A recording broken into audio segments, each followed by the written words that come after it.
नमस्कार दोस्तों, कैसे हो आप सभी लोग। आशा करता हूँ अच्छे होगे, स्वस्थ होगे और फिट होगे। दोस्तों, आज मैं आप लोगों के बीच में एक ऐसा टॉपिक लेके आया हूँ जो बिल्कुल विलुप्ति की कगार में है, जिसको हिंदी में कहते हैं कंगनी और पहाड़ में कहते हैं कोणी। तो आज हम बात करने जा रहे हैं कोणी के बारे में। पहाड़ में कोड़ी के नाम से प्रसिद्ध इसे कंगनी भी कहा जाता है।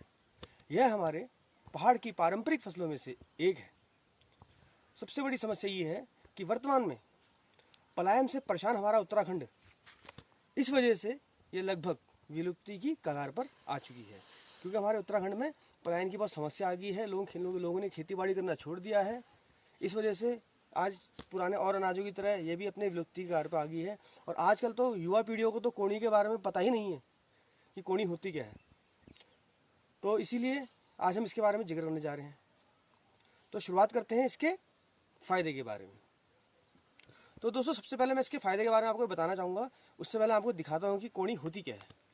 तो ये होती है कोणी। लोगों को इसके बारे में पता भी नहीं है। ये हमारे इसको कहते हैं हिंदी में कंगनी। देखिए, ये बहुत ही पौष्टिक चीज़ है।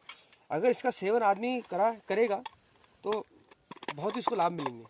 तो शुरुआत करते हैं इसके फ़ायदे के बारे में। इसके हम कुछ नुकसान के बारे में भी बात करेंगे, इसके पोषक तत्वों के बारे में बात करेंगे, इसको खाने के तरीके के बारे में भी बात करेंगे।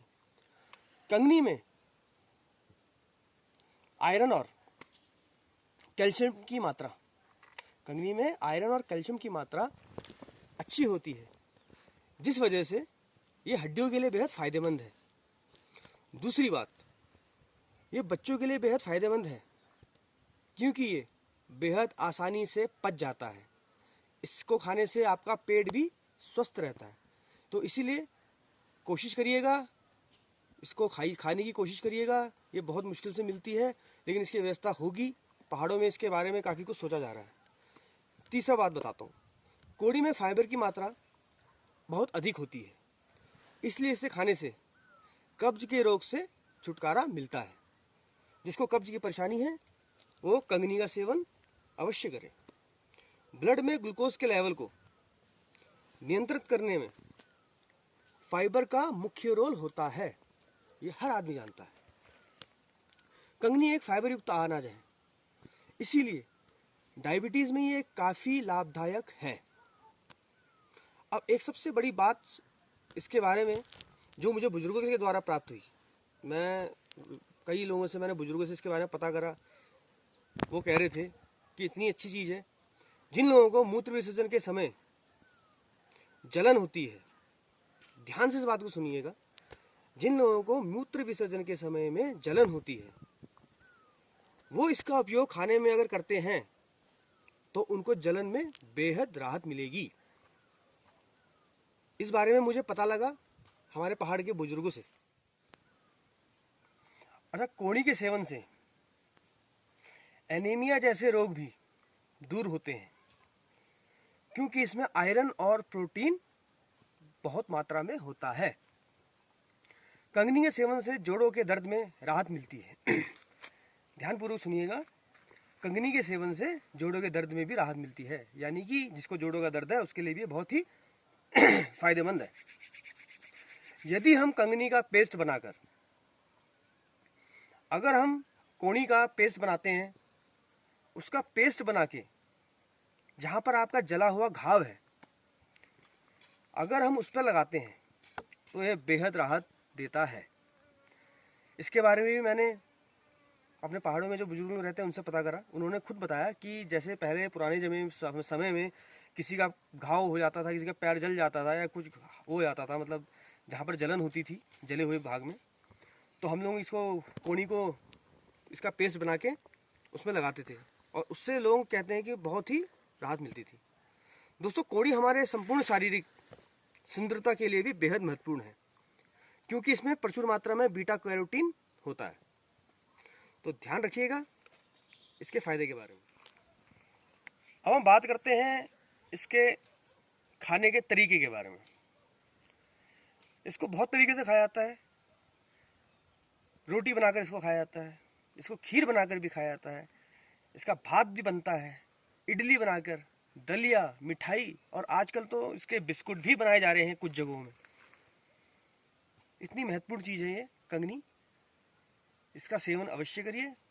इसके बारे में आप पता करिए कहाँ मिलता है, नहीं पता लगता है तो मेरे को कमेंट्स बॉक्स में आइए, मैं इसकी व्यवस्था आप लोगों के लिए जरूर कराऊंगा।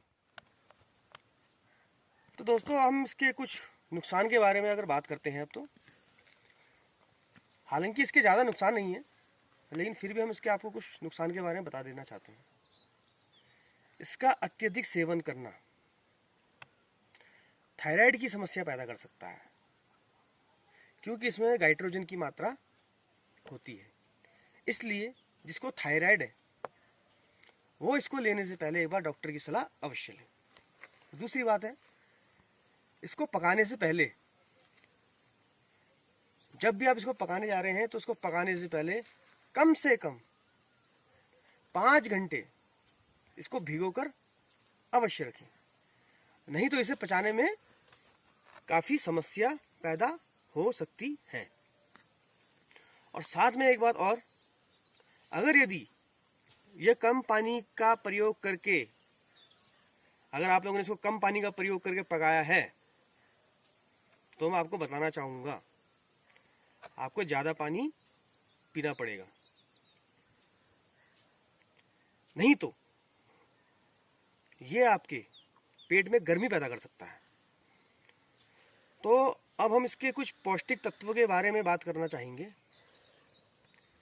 इसमें पाया जाता है carbohydrate, protein, iron, fat, energy, calcium, phosphorus, B3, fibre, beta carotene, thiamine, niacin आदि कई तरह के से पोषक तत्व पाए जाते हैं। ये इतनी अच्छी चीज़ है दोस्तों, ये आज विलुप्ति के कगार पे है। मैं उत्तराखंड के भाई बहनों से और उत्तराखंड की सरकार से भी अनुरोध करूंगा कि इसके बारे में अवश्य सोचा जाए। इतनी फ़ायदेमंद चीज़ हमारे पहाड़ों से विलुप्त होती जा रही है। हालांकि ये हमारे और भी राज्यों में उगाया जाता है, दक्षिण भारत में भी कुछ जगह में इसको उगाया जाता है। इसको काकनी, टांगून और भी बहुत से नामों से जाना जाता है। इसको कफनी भी कहते हैं कुछ लोग। तो इसका उत्पादन सबसे ज़्यादा चीन में होता है, फिर भारत है, रूस है, अफ्रीका है। इतनी पौष्टिक चीज़ को हमारे उत्तराखंड के जो लोग हैं वो इसकी खेती नहीं कर रहे हैं। तो मैं सभी से अनुरोध करूँगा, सरकार से भी अनुरोध करूँगा कि इसके बारे में सोचा जाए, विचार करा जाए।